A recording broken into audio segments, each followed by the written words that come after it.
Les fonctions nb.si.11, somme.si.11, mais également moyenne.si.11, max.si.11, min.si.11, sont des fonctions qui sont très proches de celles qu'on a vues précédemment, nbsi ou somme.si ou moyenne.si, sauf que au lieu de ne travailler que sur un seul critère, elles vont pouvoir vous permettre d'ajouter plusieurs critères qui se cumulent. Pour illustrer cela, j'ai ici un petit tableau dans lequel j'aimerais obtenir le chiffre d'affaires réalisé avec des gens, des clients venant de différentes origines et de différents sexes. J'ai donc plusieurs critères ici, un critère d'origine, un critère de sexe. Je vais faire une somme, mais j'aurais pu faire un décompte avec nb.si.11. Nous, on va faire une somme, puis après, calculer la valeur maximum, le plus gros chiffre d'affaires réalisé avec ces deux critères. On peut mettre 2, 3, 4 critères avec ces fonctions .ans.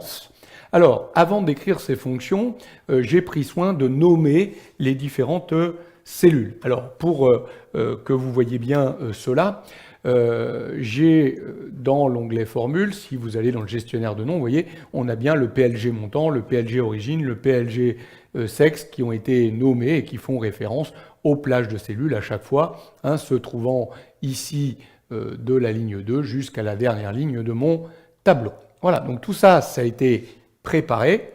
Je vais directement écrire les fonctions. Donc là, j'aimerais calculer le chiffre d'affaires réalisé avec les clients venant de terre de sexe masculin. Je vais donc utiliser égal somme.si.ans. Donc, dès que vous voulez ajouter plusieurs critères, vous devrez utiliser somme.si.ans. Et regardez, somme.si.ans, elle va utiliser plusieurs arguments. Alors, avec une subtilité importante, les arguments sont dans un ordre différent de la fonction somme.si. Donc attention, ne vous faites pas avoir. Vous vous rappelez, nbsi ou somme.si, on mettait en premier la plage de critères et seulement après le critère, puis avec somme.si, la plage que l'on voulait additionner. Or là, on va devoir, ici avec somme.si.ans, mettre la plage qu'on veut additionner en premier. Et seulement après, on mettra la plage de critère 1, puis le critère 1, puis ensuite la plage de critère 2 avec le critère 2, et ainsi de suite. Voilà comment se mettent les arguments. Donc somme.si.ans, la plage que je veux additionner, c'est la plage que j'ai nommée moi, PLG montant. Donc en tapant PLG, je récupère automatiquement tous les noms commençant par PLG, en l'occurrence ma plage de montant. Point virgule. Deuxième argument, ça va être la plage de critère. Mon critère 1, ça va être l'origine. Donc là, moi j'ai une plage que j'ai nommée PLG origine, c'est elle que je vais utiliser. Point virgule, et là, le critère correspondant à cette plage origine, c'est la cellule ici contenant terre. Quand je vais recopier ma formule de calcul vers le bas, il faut impérativement qu'il mette J14 pour Pluton, ou J15 pour Mars. Par contre, attention, quand je vais le recopier à droite pour les femmes, il ne faut surtout pas qu'il incrémente le J en K, mais qu'il reste bien sur J. Donc attention, on va utiliser ici un adressage mixte. Je vous renvoie à la leçon vidéo parlant des références mixtes.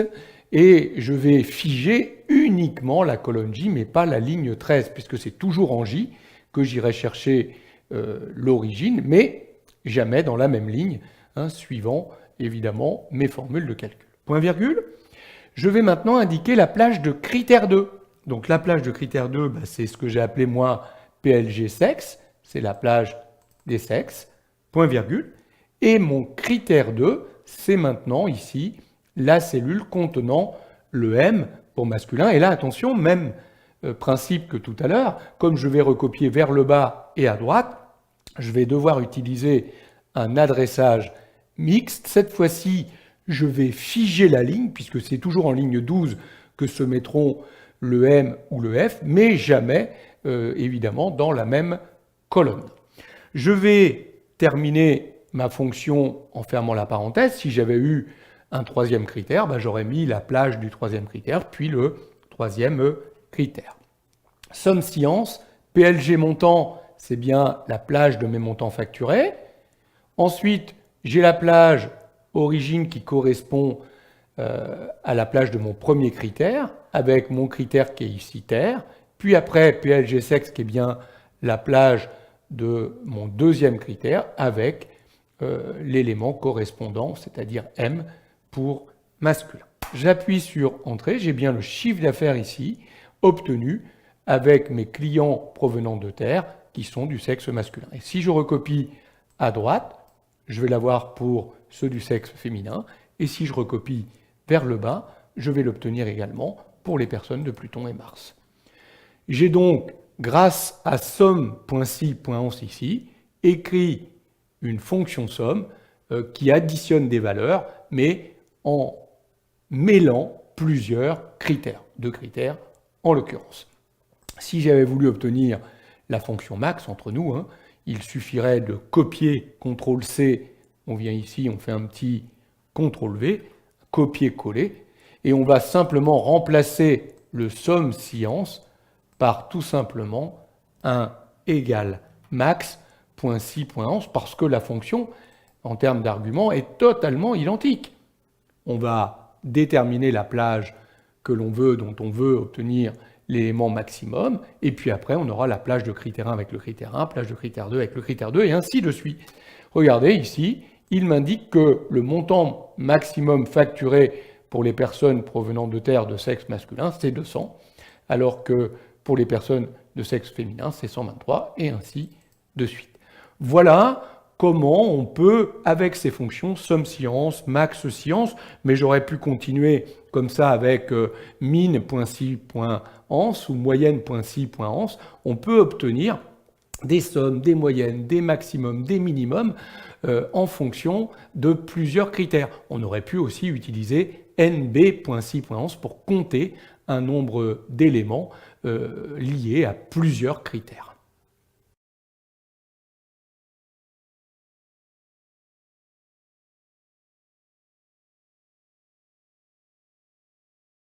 Les fonctions logiques, conditionnelles, booléennes sont des fonctions incontournables. Vous les utiliserez très régulièrement. En effet, qui n'a pas un si dans la bouche? Vous l'avez compris, dès lors que l'un de vos résultats de calcul sera soumis à une ou plusieurs conditions, vous devrez utiliser une fonction logique. On les appelle fonctions logiques, mais également fonctions conditionnelles ou même fonctions booléennes, booléenne pour le nom du mathématicien Georges Boole, qu'on estime être l'inventeur de la logique. D'ailleurs, l'ensemble des fonctions logiques repose sur cette algèbre de Boole. La principale fonction logique, c'est la fonction si. Pour bien la comprendre, je vous propose un petit schéma. En fait, cette fonction-ci, elle contient trois parties et le schéma me permet de bien poser le problème et de bien repérer les trois parties de cette fonction-ci. La première partie que je mets ici dans le losange, c'est le test logique, la condition. Et de là, je vais faire partir deux branches, la branche du alors et la branche du sinon. En fait, le test logique, c'est une expression booléenne. Comprenez par là une condition, une expression à laquelle on ne peut répondre que par oui ou par non, par vrai ou faux. Exemple, est-ce que telle cellule est inférieure à 50 000? C'est vrai ou c'est faux? On ne peut répondre que par oui ou par non. Pas peut-être. Oui, c'est inférieur à 50 000. Non, ce n'est pas inférieur à 50 000. Autre exemple, est-ce que la somme de toutes ces cellules est différente du contenu de cette cellule? Là encore, c'est une expression booléenne, on ne peut répondre que par oui ou par non. En fait, c'est une condition, et pour cela, on va utiliser des opérateurs de comparaison, la plupart du temps, un égal, un inférieur ou égal, un supérieur ou égal, ou un différent, inférieur suivi de supérieur. Donc j'énonce ma condition dans la première partie. Si elle est vraie, alors je vais indiquer l'opération de calcul à réaliser si c'est vrai, et si c'est pas vrai, c'est faux. C'est pas la peine d'aller retester autre chose. Dans ces cas-là, on sera dans la partie sinon, la troisième partie, et on aura à indiquer l'opération à réaliser si c'est faux. Donc trois parties. Donc la fonction si, regardez, du coup, elle va s'écrire égale si, parenthèse. Donc on mettra en premier ce qu'on a mis dans notre losange, le test logique. On aura un point-virgule, vous le savez, quand on a plusieurs arguments dans une fonction Excel, on les sépare par un point-virgule. Donc le point-virgule qu'on pourrait d'ailleurs ici, avec une fonction si, estimer être un alors. J'ai énoncé mon test logique. Alors, qu'est-ce que je fais? j'aurai l'opération si vrai. Sinon, point virgule, qu'est-ce que je fais? Opération si faux. Et je termine en fermant la parenthèse. Donc vous voyez, le schéma me permet de bien poser le problème, d'avoir les trois parties de ma fonction si, et donc d'en déduire immédiatement la fonction si que je dois entrer dans ma cellule Excel. En fait, Excel, il va analyser la première partie, ce que j'ai mis dans la première partie de la fonction si, et si c'est vrai, il va aller se brancher dans la deuxième partie pour réaliser l'opération si vrai. Si ça n'est pas vrai, c'est faux. Il se branchera sur la troisième partie et réalisera le calcul que j'ai mis en troisième niveau. Voilà comment s'écrit une fonction si dans sa forme simple. Nous allons commencer dans les exercices suivants par une fonction si dans sa forme simple, et petit à petit, on va compliquer avec une fonction si imbriquée dans une autre fonction si, et même des fonctions mélangeant du et du ou, parce que, évidemment, on peut avoir énormément de conditions dans le calcul d'un résultat.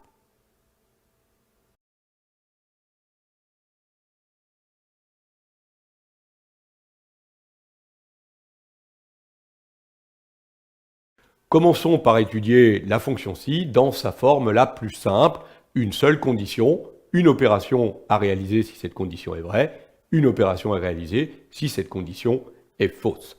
Je vous ai préparé un petit exercice ici, j'ai des employés qui vont parcourir un nombre de kilomètres et en fonction du nombre de kilomètres parcourus, je vais rembourser une indemnité. La règle de calcul, si l'employé parcourt moins de 500 km, je lui rembourse 0,42 du kilomètre en indemnité. Si l'employé parcourt plus de 500 km, alors je lui donne un forfait de 300 € auquel j'ajoute 0,20 du kilomètre au-dessus de 500. Vous l'avez compris, on ne rembourse pas de la même façon. Le remboursement des indemnités est conditionné au nombre de kilomètres parcourus. Alors, petit conseil, si vous débutez avec cette fonction-ci, n'hésitez pas à faire le schéma que je vous ai proposé dans la vidéo précédente. Il y a trois parties dans la fonction-ci. Dans la première partie, mon losange, je vais définir l'expression logique. Ici, l'expression logique, c'est bien, est-ce que le nombre de kilomètres, le test logique, est-ce que le nombre de kilomètres est inférieur à 500? Si c'est vrai, alors je prendrai le nombre de kilomètres que je vais multiplier par 0,42. Si c'est pas vrai, si c'est pas inférieur à 500, alors c'est supérieur. Dans ces cas-là, je prendrai 300, le forfait, auquel j'ajouterai 0,20 multiplié par la différence entre le nombre de kilomètres parcourus et les 500. Évidemment, j'aurais pu mettre dans le test logique nombre de kilomètres non plus inférieur à 500, mais supérieur ou égal à 500. Dans ces cas-là, mon alors et mon sinon sont inversés. C'est pareil, ça revient au même. À vous de d'énoncer votre test logique dans la première partie de la fonction si, et à ce moment-là, vous aurez en deuxième ou en troisième partie le alors ou le sinon qui correspond. Alors, que donne ce schéma? Donc, je vais me placer à l'endroit où je veux écrire la formule de calcul, et je vais donc écrire égal si parenthèse. Puisqu'on l'a dit, à chaque fois qu'on écrit une fonction si, on a le égal si parenthèse. Le test logique, je vais aller regarder le nombre de kilomètres parcourus par mon salarié, B5. Et je vais regarder si ça c'est inférieur à la valeur 500. Voilà, ça c'est mon test logique, la première partie, ce que j'avais mis dans mon losange. Alors, point virgule, je vais donner le nombre de kilomètres, B5, que je vais multiplier par 0,42. Si ce n'est pas le cas, sinon, si ce n'est pas inférieur à 500, alors c'est supérieur, ce n'est pas la peine de retester. Je vais donner dans ces cas-là 300 plus 0,20 multiplié, je n'oublie pas de mettre la parenthèse ici, qui est une parenthèse dont j'ai besoin d'un point de vue arithmétique. Je vous rappelle que quand on multiplie, on fait la multiplication d'une différence. Si on veut qu'il fasse d'abord la différence avant la multiplication, il faut des parenthèses. C'est ce que je veux ici, prendre le nombre de kilomètres parcourus moins 500. Je prends les kilomètres au-delà de 500 et je les multiplie par 0,2. J'ai fermé la parenthèse ici correspondant à ma soustraction. Je ferme la parenthèse de ma fonction si. J'ai terminé l'écriture de ma fonction si. Je la valide, le résultat fait 0, je recopie ma formule vers le bas. Il faut bien entendu maintenant tester, vérifier que ça fonctionne dans tous les cas de figure. Je vous conseille de toujours tester une formule de calcul, et d'autant plus quand il s'agit d'une fonction logique, puisqu'on a plusieurs éléments à tester. On a besoin de tester au moins un nombre de kilomètres inférieur à 500. Par exemple, regardez, si j'ai parcouru 100 km, je vois bien que j'ai multiplié 100 par 0,42. Le résultat fait bien 42. Si j'ai juste parcouru 500 km, j'ai mon forfait de 300. Et si je parcours 510 km, j'ai bien mon forfait de 300 plus 10 km au-dessus 500 multiplié par 0,20, ça me donne bien 2. Autrement dit, 302. J'ai vérifié l'ensemble des cas de figure. Je sais maintenant que tout cela fonctionne parfaitement.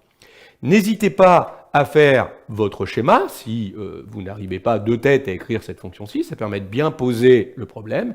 Quel est le test logique? Quelle est la condition? Qu'est-ce que je fais si c'est vrai? Qu'est-ce que je fais si c'est faux? Et après, vous l'avez vu, égale 6 parenthèses, et on met les trois parties séparées par 2 points-virgules. On ferme la parenthèse. On vérifie toujours le résultat de son calcul.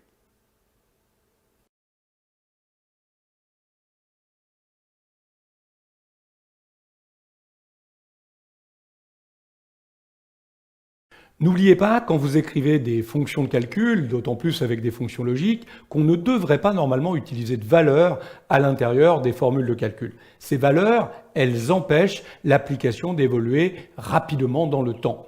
Une valeur, c'est ce qu'on a appelé dans d'autres leçons vidéo des paramètres. Ainsi, je n'aurais jamais dû, ici, dans cette formule de calcul, utiliser directement la valeur 500, la valeur 0,42, la valeur 300, la valeur 0,2. Le jour où ces valeurs vont bouger, il faudra que je vienne corriger directement la formule de calcul. Ces valeurs, j'aurais dû les traiter comme des paramètres. Ainsi, si mes paramètres bougeaient, j'allais les bouger directement là où ils étaient saisis, dans la feuille de paramètres, et automatiquement, tous mes calculs se remettraient à jour. C'est ce que l'on va faire ici pour essayer d'aller plus loin. Et je vous encouragerai par la suite tout le temps à utiliser des paramètres quand vous avez des valeurs dans vos opérations de calcul. Même si, dans les prochaines leçons vidéo, des fois, pour aller un peu plus vite, je travaillerai avec des valeurs. Vous voyez le réflexe, remplacez toujours les valeurs par un paramètre. Je vous présente ici la façon de faire. On va ajouter une feuille à l'intérieur de ce classeur. Je vais l'appeler d'ailleurs tout simplement paramètres. Et je vais à l'intérieur de cette feuille reproduire, saisir mes paramètres. Donc le premier paramètre que j'ai, c'est ce seuil de kilomètres qui sera de 500. Ensuite, j'ai un autre paramètre pour travailler sur cette application qui est l'indemnité de kilomètres 0,42. J'ai ensuite un forfait indemnité qui lui est de 300. Puis j'ai une deuxième indemnité que je vais appeler indemnité kilomètre 2 qui est à 0,20 dans le cas où je suis à plus de 500 km. Donc vous voyez que j'ai bien ici préparé mes 4 paramètres et je vais nommer les cellules contenant ces valeurs paramètres. Donc je vous rappelle que pour ça, on sélectionne les cellules et dans l'onglet Formule, définir un nom, on va tout simplement donner le nom que l'on veut à notre paramètre. Lui il me propose seuil KM. Vous vous rappelez que moi, j'ai par habitude de commencer par un petit préfixe. Je vais appeler celui-là X seuil KM et indiquer qu'il s'agit de la limite de kilomètres. Très bien. Je dis OK et je continue. Je fais la même chose ici. Je clique la cellule, définir un nom. Je vais appeler celle-ci X IDKM, X IDKM pour indemnité kilométrique et je vais signaler qu'il s'agit de l'indemnité kilomètre 1. Très bien. Je fais la même chose ici, définir un nom, je vais appeler celui-ci X forfait indemnité. Ouais, je n'ai pas le droit de mettre d'espace, vous vous rappelez, donc je pourrais garder les underscores, moi je remets le petit nom que je veux en mettant mon petit préfixe. Donc ça c'est le forfait indemnité. Voilà. Et enfin, le dernier paramètre, toujours définir un nom. Celui-là, je vais l'appeler X ID KM 2. Je vais laisser l'underscore ici. Je vais valider. Voilà qui est fait.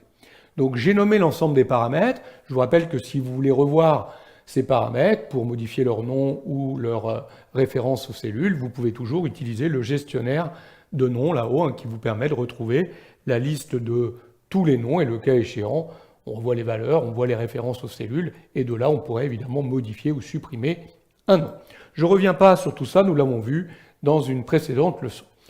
Je vais maintenant revenir dans ma feuille si simple et je vais en fait dupliquer ce tableau, mais cette fois-ci, je vais utiliser correctement là, dans la formule de calcul, les noms des paramètres plutôt que les valeurs. Donc vous voyez qu'ici, je vais pouvoir corriger ma formule de calcul en faisant un double-clic sur ce deuxième tableau. Et en fait, je vais remplacer chaque valeur qui est ici, dans ma fonction, par le nom du paramètre. Donc je fais un double-clic sur 500, et là, regardez l'intérêt d'avoir commencé par mon petit préfixe x. En tapant x, je vais tout de suite retrouver ici l'ensemble des noms qui me sont proposés. En l'occurrence, ici, moi, c'est celui que j'ai appelé xeuil KM. Donc vous voyez, je remplace 500 par le nom que j'ai donné au 500 qui est xeuil KM, et je fais la même chose pour les autres éléments.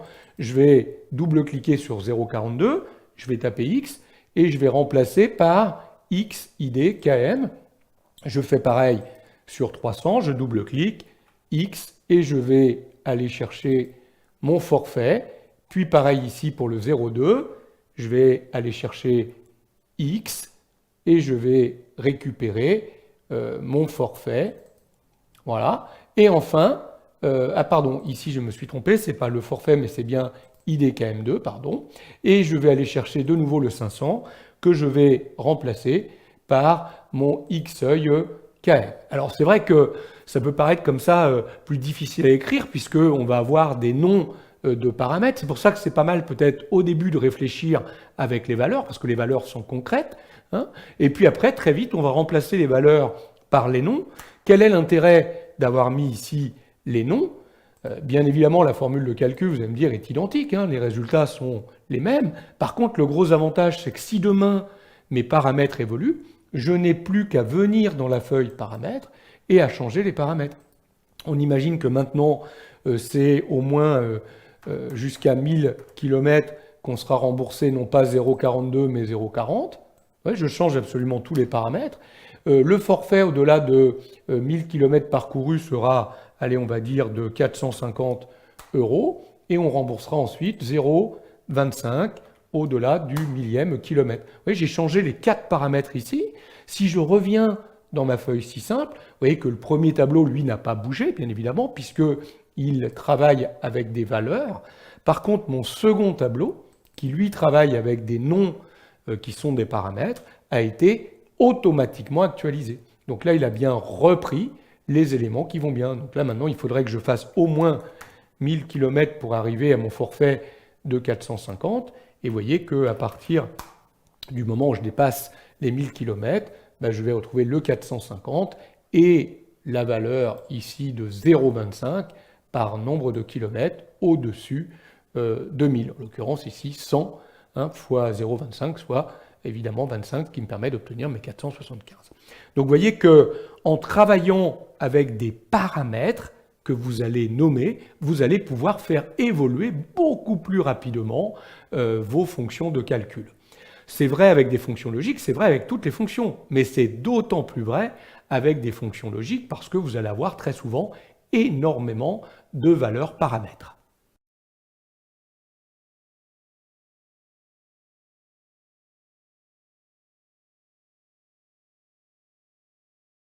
Vous pouvez intégrer un si à l'intérieur d'un autre si, on parle alors de si imbriqué.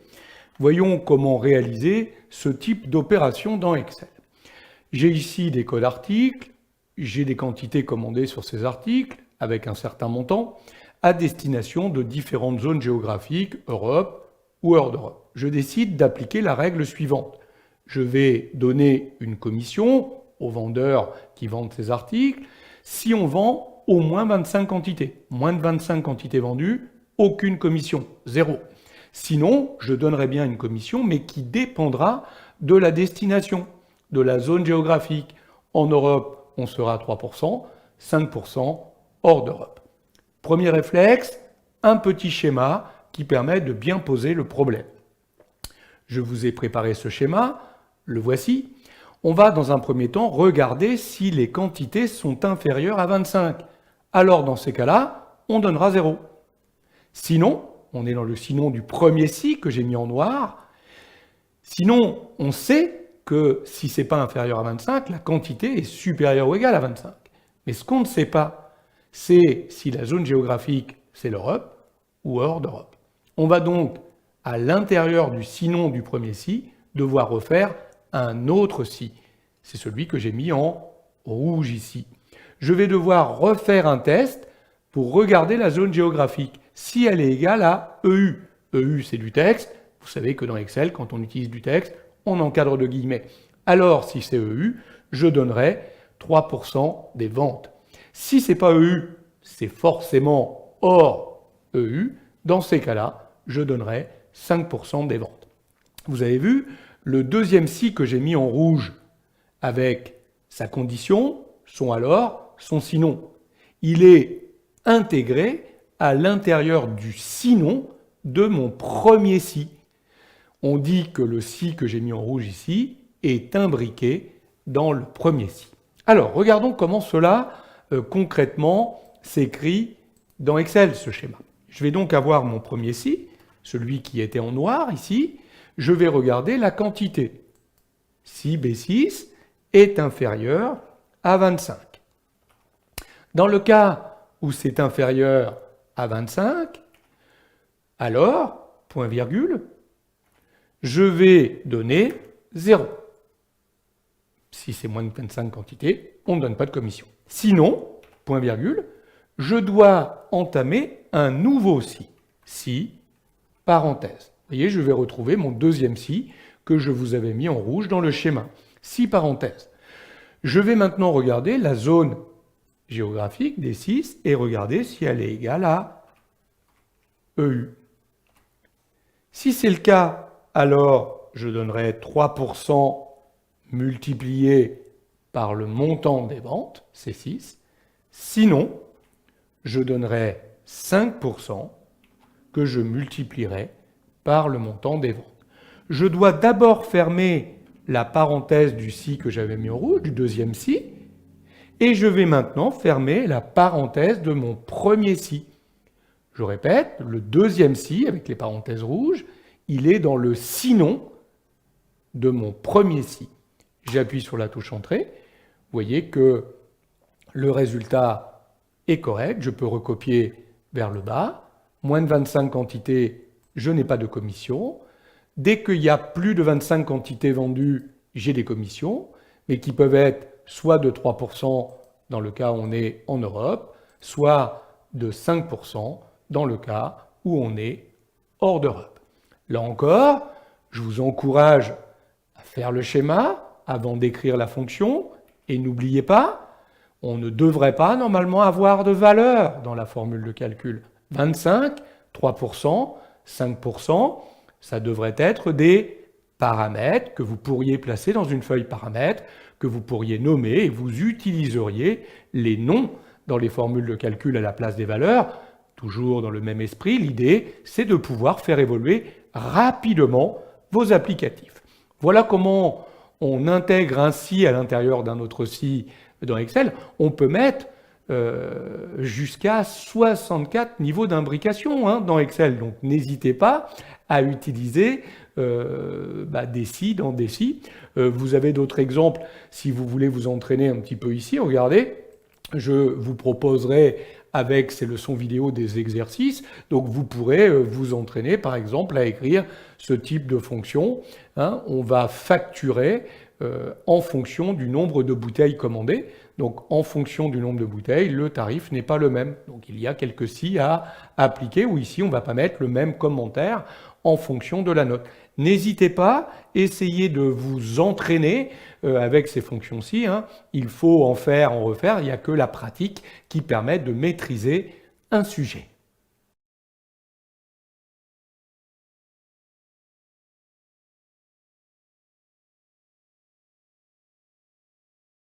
Excel vous permet d'établir des liaisons entre plusieurs feuilles d'un même fichier, voire même entre des feuilles se trouvant dans des fichiers différents. Ainsi, si vous modifiez une cellule dans une feuille, automatiquement il y aura une répercussion dans la cellule liée. Vous allez créer pour cela des formules de liaison qui vont permettre de mettre à jour dynamiquement les données de vos tableaux. Prenons un exemple simple. On va commencer par établir des liaisons dans un même fichier. Je vais décider de saisir des ventes dans plusieurs feuilles de ce fichier qui sont des feuilles de trimestre. J'aurai donc les ventes du trimestre 1, du trimestre 2, du trimestre 3 et du trimestre 4. Et à partir de ces 4 feuilles, je vais créer un récap annuel qui devra se calculer dynamiquement. Dès que je saisirai une vente dans la feuille de trimestre 1 ou du trimestre 2 et ainsi de suite, mon récap se mettra à jour. Pour réaliser cela, la première chose que vous devez faire, bien évidemment, c'est préparer la feuille de trimestre 1. Vous saisissez les données, vous entrez toutes les formules de calcul, vous les testez, vous recopiez, vous mettez en forme votre tableau.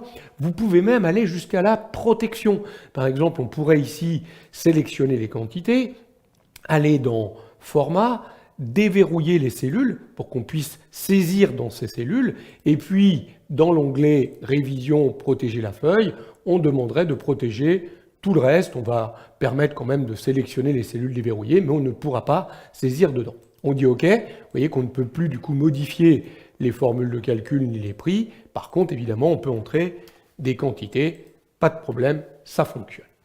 On prépare donc correctement sa feuille de trimestre 1. Et à partir de la feuille trimestre 1, simplement en faisant glisser l'onglet de la feuille tout en maintenant la touche contrôle, on va créer la feuille de trimestre 2, de trimestre 3, de trimestre 4. Donc du coup, j'ai plus qu'à renommer mes feuilles. Celle-ci, je vais l'appeler tout simplement trimestre 2, celle-ci trimestre 3, et la dernière enfin, trimestre 4. Donc vous voyez l'intérêt, comme les feuilles ont la même structure, vous créez une feuille correctement et à partir de cette feuille-là, vous dupliquez. Donc faites bien attention de tout avoir réalisé avant de dupliquer, sinon évidemment il y a plus de travail. Quoique, si on voulait remodifier certains éléments, on pourrait, vous rappelez, créer un groupe de travail, c'est-à-dire qu'on sélectionnerait les 4 feuilles, je clique la première, je maintiens la touche Maj enfoncée, je clique la dernière trimestre 4, j'ai créé un groupe de travail et donc je pourrais effectuer des modifications sur ces 4 feuilles en même temps. Bon, ici, moi, elles sont correctes, donc je vais sortir de mon groupe. Très bien. Maintenant que j'ai préparé mes 4 feuilles, je vais pouvoir construire le récap annuel. Et là, pour ça, regardez, je vais écrire une formule de liaison. J'aimerais ici cumuler tous les montants du jeu Magic the Gathering correspondant à chaque feuille de trimestre. Du coup, je vais me placer dans la cellule B2, je vais mettre mon égal, et regardez, je vais tout simplement aller chercher la feuille de trimestre 1 et venir cliquer sur la cellule D2 correspondant au montant. Regardez bien ce qu'il écrit là-haut. Vous êtes en présence ici d'une formule de liaison. Comment reconnaît-on une formule de liaison? Grâce au point d'exclamation. C'est la chose que vous devez repérer tout de suite. En fait, dès que vous avez un point d'exclamation à l'intérieur d'une formule de calcul, vous êtes en présence d'une formule de liaison. En fait, la partie qui se trouve à gauche du point d'exclamation indique l'endroit où vous êtes allé chercher la cellule. Donc là, en l'occurrence, vous voyez, il vous a redonné le nom de la feuille, trimestre 1, et comme il y avait un espace, il l'a mis entre cotes. Donc vous aurez toujours dans la partie située avant le point d'exclamation le chemin d'accès à la cellule. On verra d'ailleurs, quand on fera des liaisons plus complexes vers d'autres fichiers, que c'est cette partie-là qui se compliquera, forcément. Derrière le point d'exclamation, à droite, vous aurez toujours l'adresse de la cellule, D2, qui peut être en relatif. Mais vous voyez, si j'appuyais sur F4, ça vous connaissez, je serais passé en adressage absolu et j'aurais eu mon $D, $2. Si je rappuie sur F4, j'aurai un adressage mixte, et ainsi de suite. Donc, mon adressage peut être en relatif, en absolu, en mixte, et je pourrais même avoir le nom d'une cellule que j'aurais préalablement nommée. Voilà comment s'écrit une formule de liaison.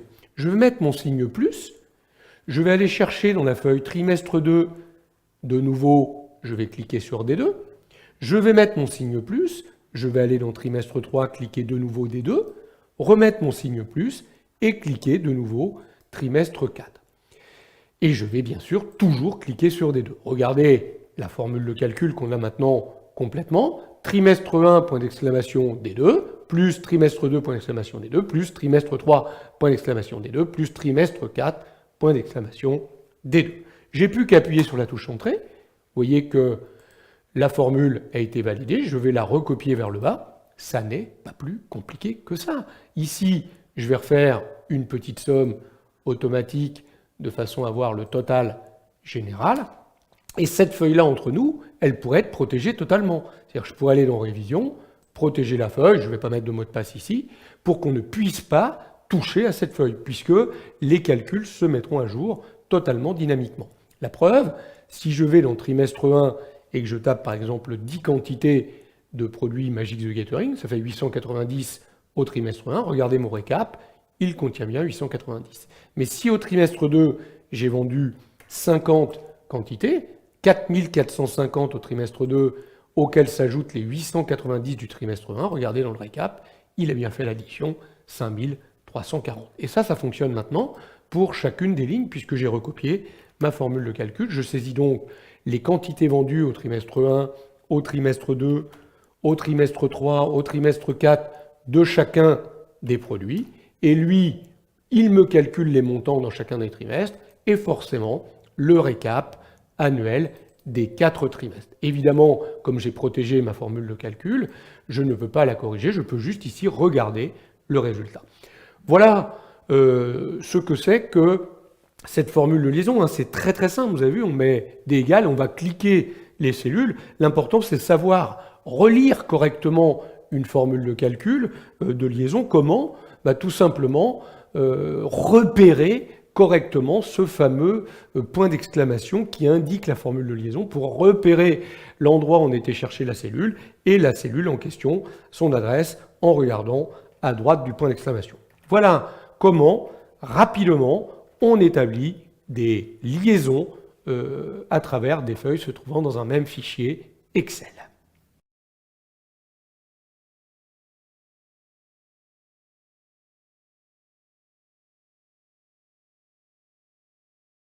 Dans la précédente leçon vidéo, je vous ai montré comment établir des liaisons entre plusieurs feuilles de calcul d'un même fichier. Nous allons ici aller un petit peu plus loin. Je vais vous montrer qu'on aurait pu utiliser des fonctions de calcul, des sommes, des moyennes, des max, des min, qui passent à travers l'ensemble des feuilles de votre fichier. On appelle cela des formules 3D. Regardez ici.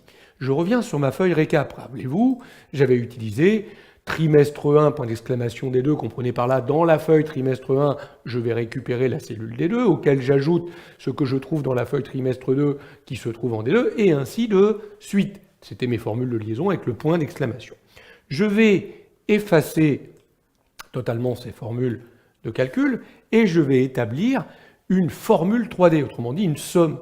Je vais donc utiliser la fonction somme parenthèse que vous connaissez, mais là, regardez bien, je vais venir cliquer sur trimestre 1, cliquer sur la cellule D2, et là, je vais maintenir la touche Maj de mon clavier enfoncé pour aller cliquer sur la feuille trimestre 4. Et là, regardez ce qu'il vient de m'écrire. Je vous zoome un petit peu ma barre de formule là-haut, égale somme parenthèse, trimestre 1, 2 points trimestre 4, point d'exclamation D2. Vous êtes en présence d'une formule 3D. Comprenez par là, à travers les feuilles trimestre 1 jusqu'à la feuille trimestre 4, j'ai été chercher le contenu de la cellule D2. C'est aussi simple que ça. Je ferme la parenthèse, j'appuie sur la touche Entrée, notez que le résultat est totalement le même que ce que vous aviez trouvé avec vos plus. Mais vous comprenez que si vous avez énormément de feuilles dont vous avez besoin comme ça de récupérer ou d'additionner des cellules, ce sera très pratique d'utiliser une fonction somme. On pourrait bien évidemment, dans le même esprit, utiliser une fonction moyenne. Hein. Ce serait le même principe. Une moyenne à travers un certain nombre de feuilles. Regardez, je le fais à côté. J'aurais écrit égale moyenne. Je veux la moyenne des ventes des 4 trimestres. Je vais donc aller chercher trimestre 1. Je clique sur D2. Je maintiens la touche Maj. Je clique trimestre 4. Il a compris qu'on passait à travers les feuilles trimestre 1 et trimestre 4. Je ferme ma parenthèse. Voilà qui est fait. Je vous affiche la formule, égale moyenne, parenthèse, trimestre 1, 2 points, trimestre 4, point d'exclamation, D2. Vous avez donc ici la moyenne des ventes par trimestre. Voilà comment on écrit simplement une formule 3D dans un fichier Excel.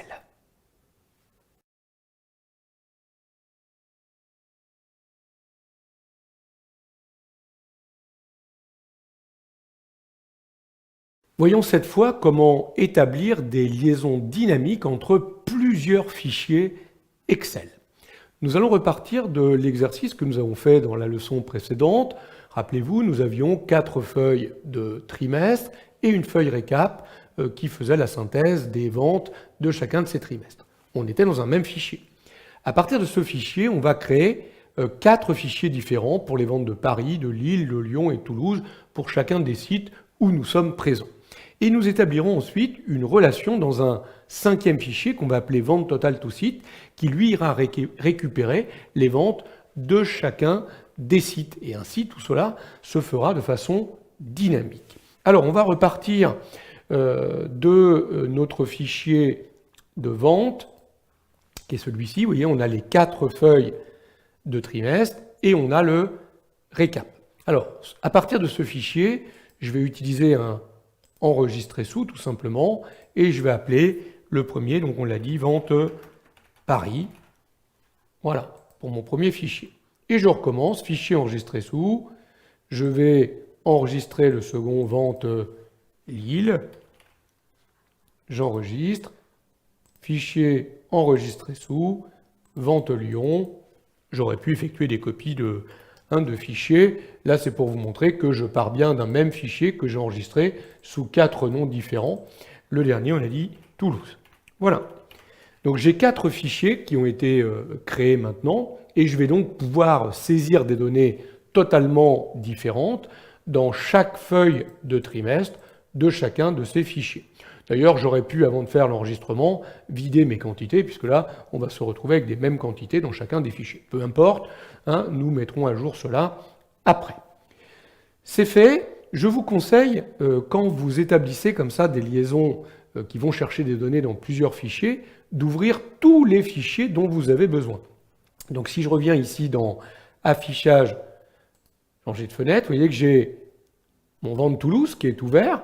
J'ai le fichier de liaison dans lequel je vais aller chercher tous mes fichiers, mais pour l'instant, je n'ai pas les ventes de Paris, je n'ai pas les ventes de Lille et je n'ai pas les ventes de Lyon qui sont ouvertes. Donc la première chose que je vais faire, c'est repartir dans Fichier, Ouvrir, et je vais aller récupérer toutes les ventes dont j'ai besoin. Donc j'ai besoin, on l'a dit, des ventes de Lille, des ventes de Lyon, des ventes de Paris, celles de Toulouse étaient déjà ouvertes. Donc vous voyez, j'ai sélectionné l'ensemble des fichiers, je vais dire Ouvrir.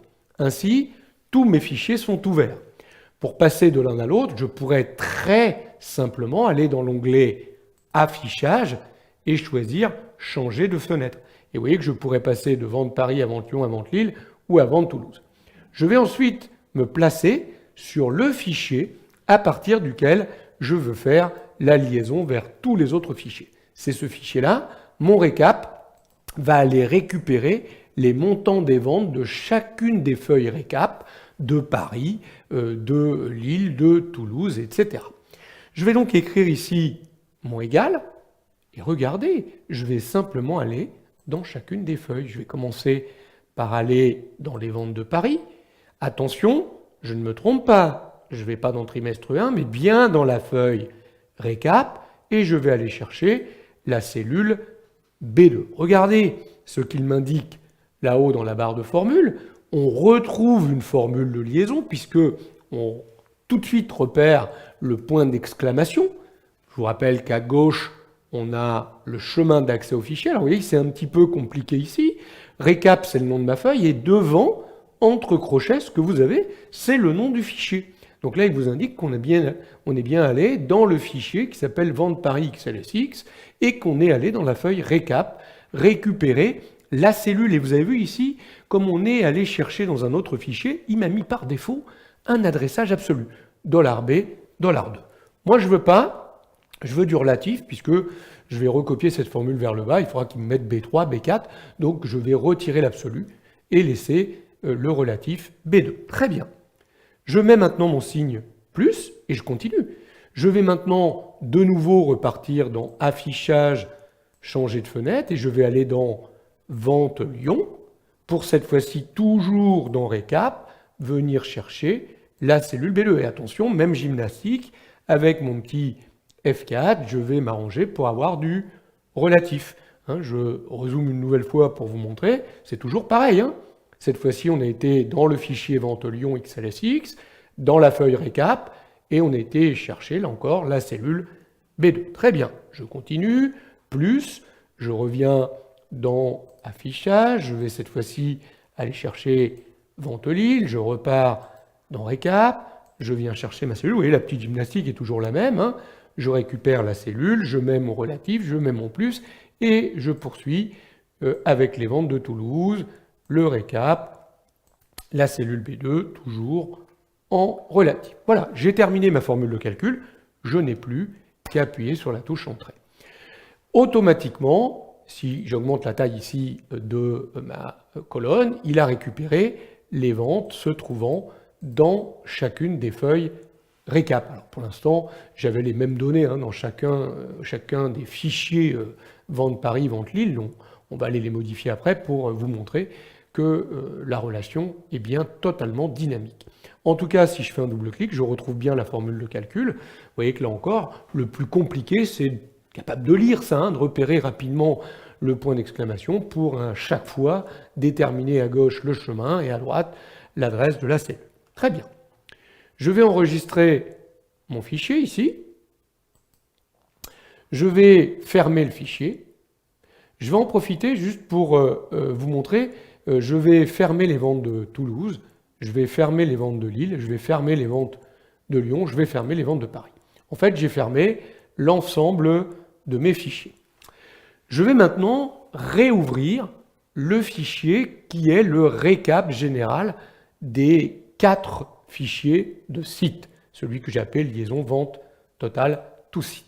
Et regardez, à l'ouverture, j'ai ce petit message là-haut qui m'indique avertissement de sécurité, la mise à jour automatique des liens a été désactivée. C'est vrai, quand on a les liens externes, par défaut, il désactive les liaisons.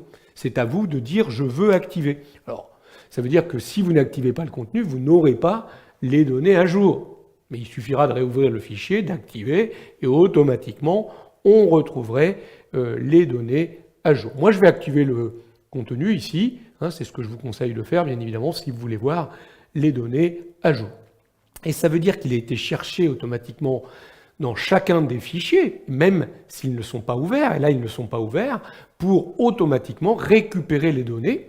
D'ailleurs, regardez, je vais m'approcher un peu de cette formule de calcul, qui peut d'un seul coup faire effectivement un peu peur.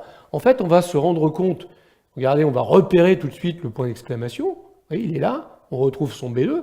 En fait, tout ce qui est avant, c'est le chemin complet du fichier. Alors comme là, le fichier n'est pas ouvert, il vous a ramené vraiment la position du fichier. Il vous dit qu'il est sur le disque C, dans le dossier user, dans un sous-dossier stagiaire, sur le bureau, dans apprentissage Excel, etc., etc. Donc il vous indique le chemin complet du fichier, puis la feuille, point d'exclamation, et l'adresse de cellule. Je vous promets que tout ça est dynamique. Regardez, je vais aller ouvrir l'une des feuilles, n'importe laquelle. On va aller chercher le fichier, par exemple, Vente Paris. On va aller dans Vente Paris dans le trimestre 4. On n'avait pas saisi de vente pour Magix The Gathering, et on va faire exprès de mettre une quantité assez importante, 200 quantités, ce qui va avoir pour effet... Alors, vous voyez, le problème ici, c'est que j'ai protégé mon application de calcul, mais comme j'ai mis une quantité très importante, le montant n'est pas affiché. Si je ne connais pas le mot de passe pour ôter la protection, me voilà bien embêté. Alors moi, c'est pas très grave, puisque je n'avais pas mis de mot de passe, donc on va directement aller dans Révision, ôter la protection, et on va simplement réafficher. Voilà, donc évidemment, j'ai ajouté 17 000 € au trimestre 4, donc évidemment, le récap est beaucoup plus important maintenant.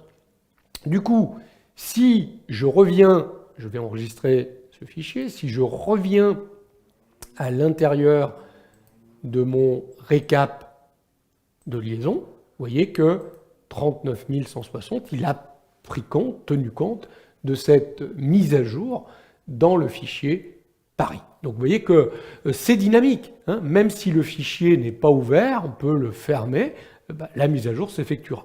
On verra simplement dans une prochaine leçon vidéo ce qui se passe si par contre on a perdu le chemin ou le fichier a changé de nom, il n'est plus placé au même endroit. Comment fait-on pour éditer les liaisons, pour les remettre à jour le cas échéant? Mais vous avez vu que c'est très simple d'établir des liens avec des autres fichiers, des liaisons externes dans Excel. Le plus compliqué, c'est de bien comprendre, de bien savoir lire cette formule de liaison. Repérer le point d'exclamation, regarder précisément ce qu'il y a à gauche pour repérer le chemin exact et dans quel endroit on va chercher les données, quel est le fichier où il se trouve dans quelle feuille, et à droite, quelle est la cellule concernée.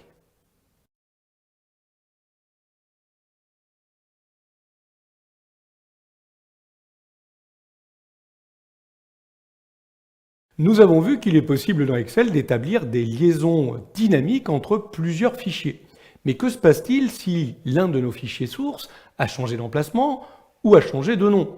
Forcément, le fichier lié va avoir de gros soucis quand il va falloir qu'il mette à jour les informations.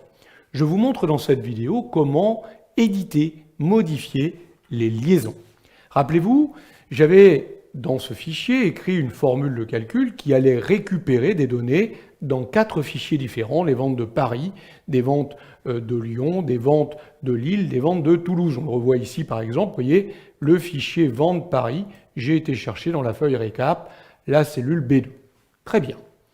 Je vais sortir de ce fichier, je vais l'enregistrer, je vais même carrément le fermer, et regardez, je suis revenu à l'intérieur de mon dossier, je vais juste changer le dossier qui contient l'ensemble de mes fichiers Excel, je vais juste changer le nom, ici, au lieu de vente Paris, je vais remplacer par vente de Paris.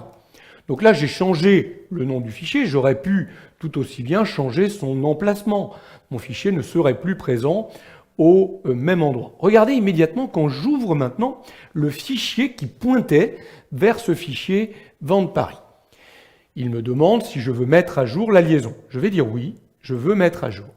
Et là, il me signale que pour l'instant, il ne peut pas mettre à jour certaines des liaisons du classeur.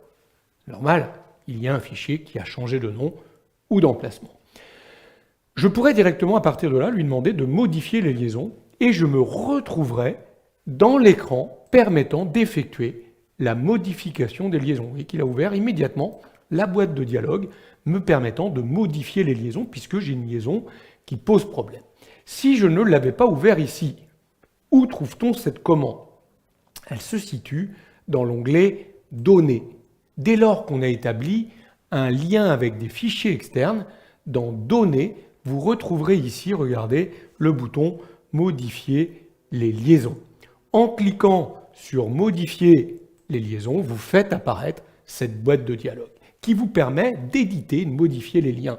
On voit par exemple que ce fichier pointe vers le fichier vente Lille, vente Lyon, vente Paris et vente Toulouse. Vous voyez, la boîte de dialogue est très claire. Dès que vous cliquez sur l'une des sources, vous voyez apparaître immédiatement l'emplacement. On sait que ce fichier se trouve sur C, user, stagiaire, etc., etc. On n'a pas, pour l'instant, l'état du fichier. On ne sait pas s'il est capable de retrouver correctement ce fichier. Regardez, on a un bouton très intéressant ici, vérifier l'état. On clique dessus, tout est passé à OK, sauf celui correspondant à Vente Paris. Effectivement, rappelez-vous, j'ai changé le nom. C'est plus Vente Paris, c'est Vente de Paris. Donc lui, il a essayé de retrouver cette source Vente Paris, il ne l'a pas retrouvé, il m'indique une erreur source introuvable. Je pourrais rompre la liaison, mais attention, si je fais ça, je vais perdre toutes les références à ce fichier dans mes formules de calcul. Donc attention, hein.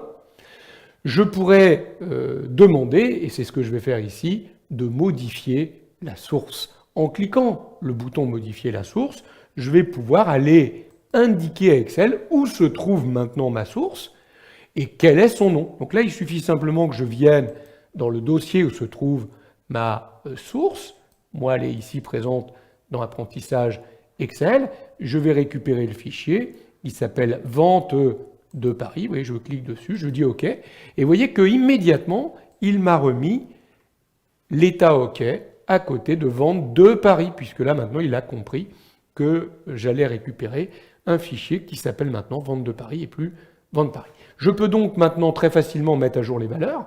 Ça veut dire qu'il va être capable automatiquement de mettre à jour les différentes cellules qui sont dynamiquement liées. Je pourrais aussi, à partir de là, décider de cliquer une source et d'ouvrir directement la source pour pouvoir modifier les données le cas échéant. Vous voyez l'intérêt de cette boîte de dialogue très importante, modifier les liaisons dès lors qu'on a établi des liens externes et que l'un de ces fichiers n'est plus présent à son emplacement initial ou qu'il a changé de nom. Je vais fermer cette boîte de dialogue. Notez que quand on effectue cela, si on avait des centaines de formules de calcul qui faisaient référence à ce fichier Vente Paris, toutes les formules ont été mises à jour. Regardez, je prends n'importe laquelle. Vous voyez qu'à chaque fois, dans la formule de calcul, Vente Paris a bien été remplacé par Vente de Paris. Alors ici, mon tableau était simple, mais j'aurais pu récupérer de multiples cellules différentes dans ce fichier. Tout aurait été mis à jour. Voilà comment on modifie, comment on édite, comment on modifie des liaisons vers des fichiers externes dans Excel.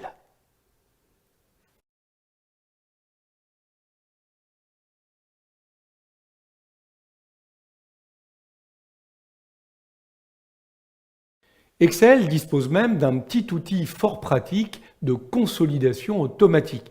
On va pouvoir prendre des données de plusieurs tableaux et on va pouvoir les résumer en un seul tableau en faisant l'assemblage des données de ces tableaux. Alors, on va ici, dans un premier temps, voir comment effectuer une consolidation par position. Cela veut dire que les tableaux devront impérativement avoir la même structure si vous voulez que ça fonctionne. Pour illustrer cela, je suis parti de plusieurs feuilles de trimestre avec des rayons dans lesquels j'ai effectué des ventes et j'aimerais consolider, autrement dit additionner les ventes, les chiffres d'affaires par rayon dans une feuille de récapitulatif. Alors, je pourrais le faire en écrivant moi-même mes formules de liaison telles qu'on l'a vu dans des précédentes vidéos. Mais là, je vais utiliser le petit outil automatique d'Excel de conso automatique. Je répète, pour l'instant, je fais une conso par position. Ça veut dire que si vous regardez mes feuilles de trimestre, qu'elles soient la trimestre 2, 3, 4 ou 1, on a la même structure de tableau. En premier, le rayon animalerie, puis en second, le rayon auto, et puis le rayon bébé, etc. Les seules choses qui changent, ce sont les ventes, les chiffres d'affaires qui ont été réalisés dans chacun des trimestres. Donc pour faire cette conso automatique, regardez, je vais me mettre dans la feuille à partir de laquelle je veux effectuer la conso auto. Donc je me mets ici, oui, j'ai récupéré la même structure de tableau, donc je me mets sur la cellule animalerie, mais je vais le faire pour l'ensemble des cellules. Je vais, pour cela, utiliser l'onglet « Données » et dans l'onglet « Données », je vais aller chercher la commande tout simplement « Consolider ». « Données, consolider ». Dans « Consolider », je vais pouvoir choisir une opération de calcul. Par défaut, il me propose une somme, c'est ce que je veux ici, mais vous voyez qu'on pourrait faire une moyenne, un décompte, un maximum, un minimum, des écarts types, des variances. Moi, je veux faire une somme. Et je vais devoir spécifier les plages de cellules que je vais aller chercher, les plages sources. Alors, elles peuvent être dans un même fichier, c'est mon cas ici, mais elles pourraient être dans des fichiers différents. Quand elles sont dans un même fichier, c'est facile.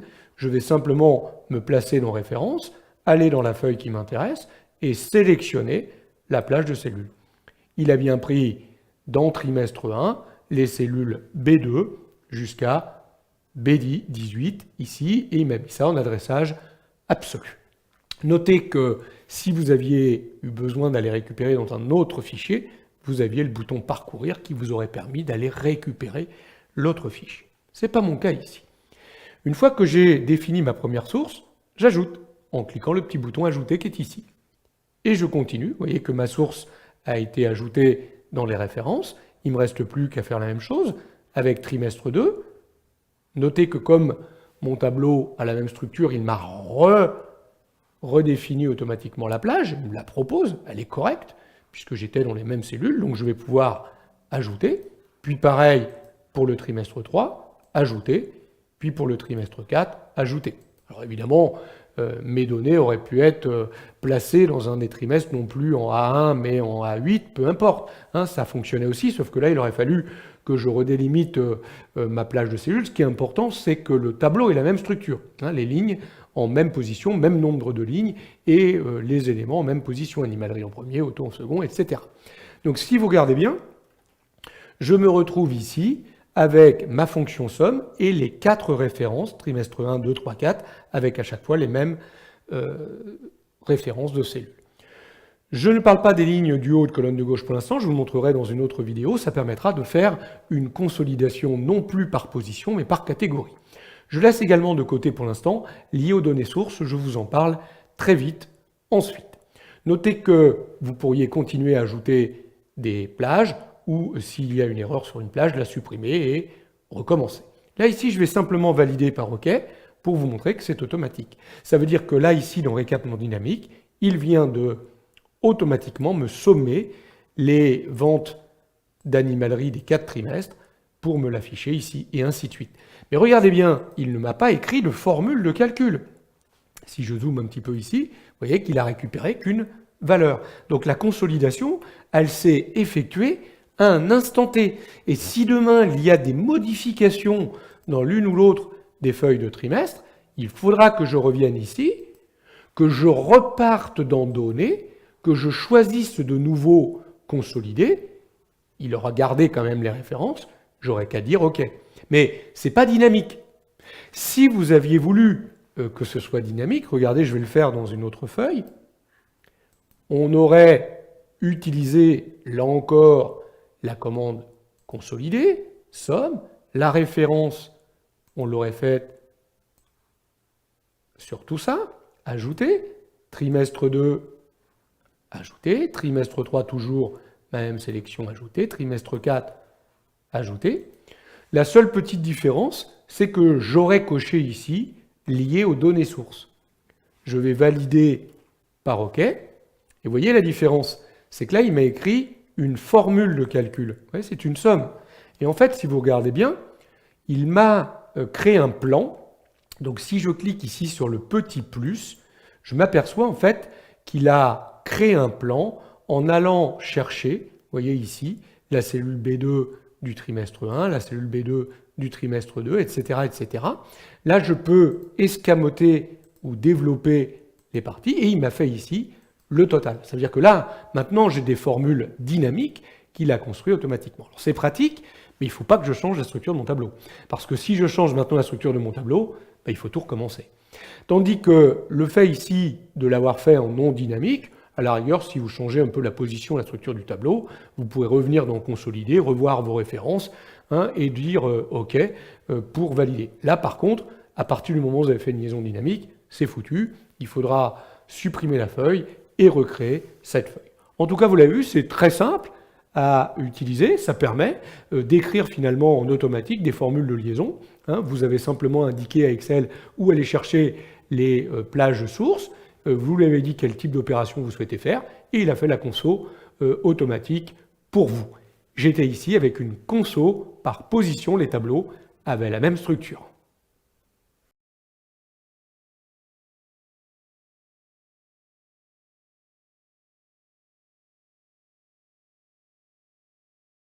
Et si vos tableaux de calcul n'ont pas la même structure, la même position de lignes et de colonnes, vous allez quand même pouvoir effectuer une consolidation et effectuer un regroupement en fonction des étiquettes de lignes et de colonnes. colonnes.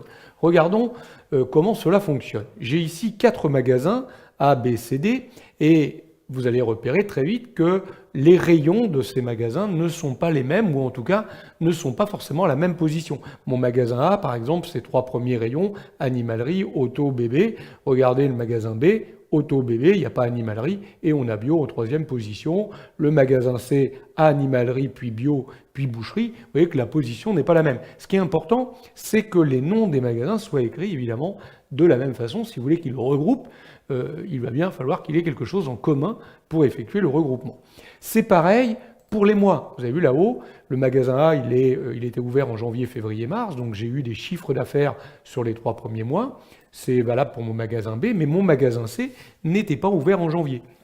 Du coup, je n'ai pas de référence à janvier, mais j'ai une référence à février et mars. Il faudra donc évidemment que le chiffre d'affaires de février ne vienne pas s'ajouter au chiffre d'affaires de janvier, mais bien au chiffre d'affaires de février. Et vous l'avez compris, que le chiffre d'affaires de chaque rayon s'ajoute bien avec celui du rayon commun. C'est plus possible d'effectuer une consolidation par position, puisque la position, nous l'avons vu, n'est plus la même. On va donc effectuer une consolidation par catégorie. Autrement dit, on va utiliser les étiquettes de lignes et de colonnes pour la consolidation. Je me positionne dans la feuille où je veux effectuer ma conso. Donc là, je pars vraiment d'une cellule totalement vide. Vous voyez, j'ai rien préparé puisqu'on va ramener à la fois les noms des rayons et des mois. Je vais ensuite, dans l'onglet Données, aller chercher la commande consolider. C'est la même commande. Somme, si je veux bien faire une opération de somme. Je vais aller dans Référence, Magasin A. Et là, je vais sélectionner la totalité de la plage de cellules en prenant en compte les noms des rayons et les noms des mois. D'ailleurs, vous avez vu, j'ai laissé la cellule A1 totalement vide pour qu'ils comprennent que la colonne A contenait des intitulés de lignes qui sont les rayons et la ligne 1, les intitulés de colonnes qui sont les mois. J'ajoute. Je vais ensuite faire la même chose avec B. Donc je sélectionne ma plage B, j'ajoute. Je fais la même chose avec mon tableau de magasin C. Vous voyez, à chaque fois, je dois redélimiter la plage. Je fais la même chose avec le magasin D, j'ajoute. Donc vous voyez que j'ai bien récupéré, je fais une somme, et j'ai bien récupéré les 4 magasins avec la plage de chacun des magasins. Je vais garder de côté la liaison aux données sources. Quand on commence comme ça à avoir des tableaux qui ont des structures différentes et qui peuvent demain évoluer, je ne vous conseille pas de cocher la liaison dynamique. Si vraiment vos tableaux évoluent, vous reviendrez dans cet écran-là, vous modifierez le cas échéant les sources et vous demanderez par OK de remettre à jour la consolidation. Par contre, on va impérativement cocher ici ligne du haut et colonne de gauche pour lui faire comprendre qu'on utilise la colonne la plus à gauche de nos sélections pour effectuer le regroupement, c'est là où il y avait les rayons, et qu'on utilise la ligne la plus en haut, là où il y avait les mois, pour effectuer là aussi le regroupement. On aurait pu n'en prendre qu'un seul, si on avait eu par exemple les mois de janvier, février, mars sur tous les magasins, on aurait pu ne pas prendre en compte évidemment la ligne du haut. Ici, les mois sont différents, les rayons sont différents, j'ai donc coché les 2 cases, je vais valider par OK. C'est automatique, je vais juste augmenter la taille de mes colonnes. Je vous promets qu'il a bien été additionné ici, dans animalerie et dans janvier, les ventes du rayon animalerie pour le mois de janvier. 7 000 €, vérifions. Magasin A, 7 000 € en janvier. Magasin B, il n'y a pas d'animalerie. Magasin C, il y a bien de l'animalerie, mais vous voyez que ce n'est pas en janvier, c'est en février. Magasin B, il n'y a pas d'animalerie.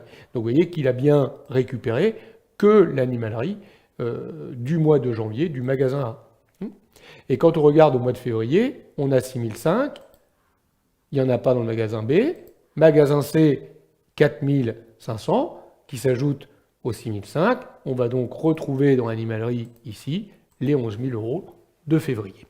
Donc vous voyez que ça fonctionne très bien, il a regroupé en consolidant, en regroupant en fonction du nom du rayon et du nom du mois. L'orthographe, bien évidemment, est très importante. Si vous voulez que ça fonctionne, il faut impérativement que ce soit écrit de la même façon. C'est le seul moyen qu'il a pour pouvoir effectuer son regroupement.